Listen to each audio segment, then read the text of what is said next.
ഉമ്മ എന്ന ചിത്രത്തിലെ ഗാനവുമായാണ് ഇശൽ ഇന്ന് ടോപ്പ് സിംഗർ. ഇശൽകുട്ടി നല്ല രസമായിരുന്നു കേട്ടോ.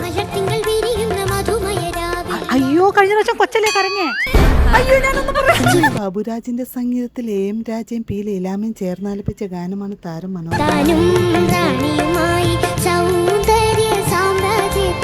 കൊച്ചു വിഴുങ്ങിയോ നോക്ക. ക്രോണിക് ബാച്ചിലർ എന്ന ചിത്രത്തിലെ ഗാനവുമായാണ് ഹരിചന്ദനക്കുട്ടി ഇന്ന് ടോപ്പ് സിംഗർ. മൊത്തത്തില് പാട്ട് പാടിപ്പോയി.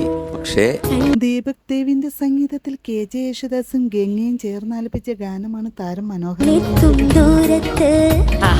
ഫസ്റ്റ് തൊട്ട് എന്റെ വരെ കയ്യിൽ നിന്നില്ല. ഒരു എന്തോ ഒരു ഗ്രിപ്പ് കിട്ടാത്ത പോലെ. ചിരി ചിരിയോ അതൊന്നും വന്നില്ലല്ലോ, അതെവിടെയാ? തുടർക്കഥ എന്ന ചിത്രത്തിലെ ഒരു മനോഹര ഗാനവുമായാണ് ദേവദർശ് ഇന്ന് ടോപ്പ് സിംഗർ വേദിയിൽ. അണ്ണനൊരു കൊച്ചു മിടുക്കൻ കലാകാരനാണ്. താരത്തിന്റെ ആലാപനത്തിനിടയിൽ ചില തെറ്റുകൾ സംഭവിക്കുന്നുണ്ട്. അതെ, ഇത് എല്ലാവർക്കും പറ്റുന്ന കാര്യമാണ്, സങ്കടപ്പെടേണ്ട. എസ് പി വെങ്കടേഷിന്റെ സംഗീതത്തിൽ എം ജി ശ്രീകുമാർ ആലപിച്ച ഗാനമാണ് താരം ആലപിക്കുന്നത്. താരത്തിന് ഗാനത്തിന് നല്ല മാർക്ക് കിട്ടട്ടെ എന്ന് നമുക്ക് പ്രാർത്ഥിക്കാം.